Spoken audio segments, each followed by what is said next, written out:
Friend చూస్తే ఈ బ్యాచ్లో అన్ని గొర్రెలు అండి 17,500 అయితే చెప్తున్నాడు జత మీద. చూడొచ్చు 17,500 అయితే చెప్తానండి. చెప్పడం వ్యాపారం అనేది ఖచ్చితంగా ఉంటుంది, చెప్పింది ఫిక్స్ రేట్ కదా కాబట్టి.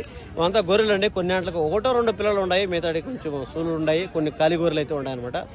17,500 17,000 అయితే 500 రూపాయలు అయితే చెప్తారనమాట. ఒక్కోటి అప్పుడు 8 2 16 8,750 రూపాయలు ఆ విధంగా చెప్తాను. చెప్పడం వ్యాపారం అనేది ఖచ్చితంగా ఉంటుంది అనమాట. కాస్త చిన్న గొర్రెలు అండి, పెద్ద సైజులు ఏం కాదు, మీడియం సైజు లేదంటే బిలో మీడియం సైజు ఆ విధంగా అయితే ఉన్నాయన్నమాట. పిల్లలను బట్టి రేట్ అయితే ఉంటాయి, గొర్రెలు బట్టి ధర అయితే ఉంటుంది అనమాట.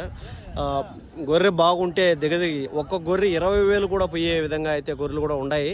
సో ఇవి 8,000 10,000 అంటే దాన్ని బట్టి మీరు అర్థం చేసుకోవచ్చు అనమాట, ఎంత సైజు ఉంటాయి ఏమి గొర్రెలు అనేసి.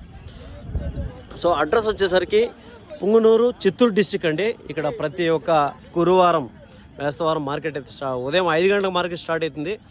5 గంటల నుంచి 11 12 గంటల వరకు అయితే ఆ విధంగా అయితే ఉంటుంది. ఎవరైనా ఇంట్రెస్ట్గా ఉండేవాళ్ళు చిత్తూరు నుంచి అయితే ఒక 50 కిలోమీటర్లు వస్తుంది, పీలర్ నుంచి అయితే ఒక 60 కిలోమీటర్లు వస్తుంది అనమాట.